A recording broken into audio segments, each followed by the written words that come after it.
What is up, everybody? Jester here, and today we're going to make a slightly different kind of video. Today's going to be a little bit of speculation, but with evidence. For all the different YouTubers I've seen, I've not heard anybody with this theory, and I really think based on past evidence from Hello Games and the evidence we have at hand, there's a strong case to be made for what I think is coming in 2024. Lots to talk about. Let's get into it. By now, anyone that plays No Man's Sky knows that Expedition 12 Omega has dropped from Hello Games, and it serves as our first update for 2024. Inside of this update, there's some very interesting things because it's not exactly what we saw in the trailer from the Game Awards last year, but it does touch on it because at the end of the expedition, you're able to collect the Starborn Runner, which is this new ship, and I think it's widely speculated that racing is coming to No Man's Sky. But before we get to all of my reasoning behind what I think is going to happen, let's just kind of touch base on everything that is happening in front of us. Number one, there's a new kiosk in the anomaly between the Nexus and the Quicksilver vendor, and this has everything to do with how you interact with these expeditions. Instead of having to go make a new save and select expedition as your difficulty, you can now, from your main save or any other save that you have, go in and select this expedition and play it straight from there. But it doesn't just stop there. They actually give you the ability to bring 8 technology slots and 24 cargo slots with you. And on face value, I thought to myself, well, this is cool. This is going to stop me from having to do the duplication that I usually do for the little stuff, the carbon, the ferrite dust, all of those type of things. Now I can just bring those with me and go enjoy the expedition. But boy, do I think it goes deeper, because some things came up and they are in the patch notes. They came up, and I think there's a deeper reason why they came up.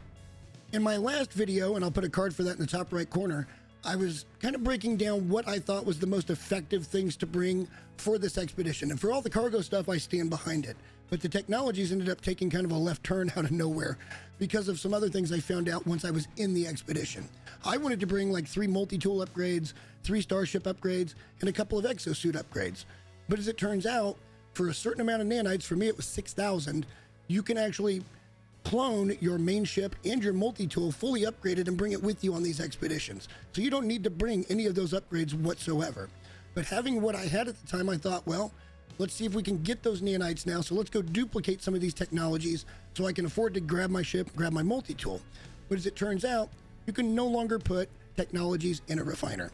It says so right here in the patch notes. Since they are not refinable, you cannot put them in a refiner.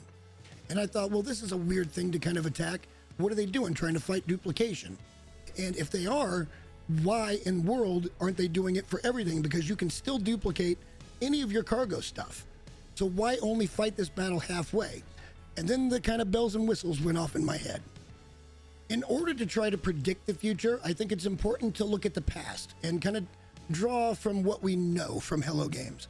Back in March of 2017, the Pathfinder update was introduced, bringing in a whole bunch of different exocrafts that you could slightly upgrade at the time and more so later. But this was a new way for us to be able to explore planets and just a fun thing we could kind of spend our time doing. And over time, in several updates, they introduced a lot of different upgrades for these vehicles, getting them all the way up to S-Class upgrades and being able to do things like engine and boost and lasers and being able to make them a little more fun. And I think this has everything to do with racing. And I don't think much of this has to do with No Man's Sky itself or No Man's Sky Racing. I think it's something completely different. Now, I know you guys are saying, Jay, this is tinfoil hat stuff. And I don't think so. I think if you follow the logic and you look at what we've seen versus what is coming, and that includes the space station overhaul. I believe in this overhaul, there's going to be a new kiosk. It's going to be centered around racing. It's probably going to be where you go to trigger the racing.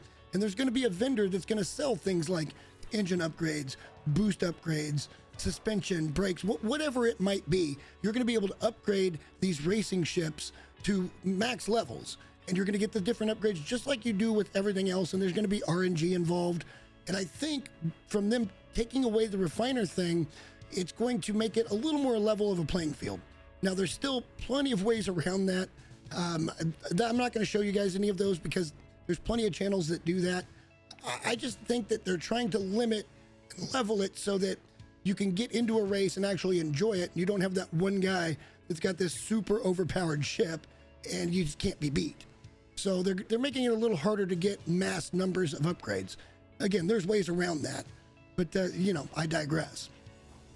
What I think is this is going to end up being PvP. It's going to be player versus player. There's probably going to be a queue you go into. They're going to put like 8 racers in a room, and you go and you do your race.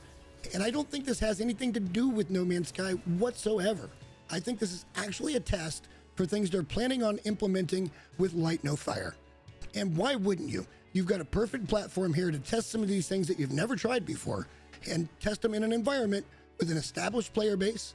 And we're going to be excited as No Man's Sky players because we're getting new content.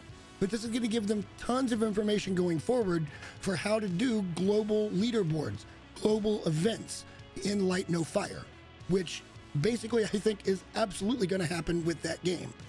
So again, tinfoil hat, yeah, maybe, but I think the evidence is there based on what's in the past and what we see right now that says this is probably what's going to happen.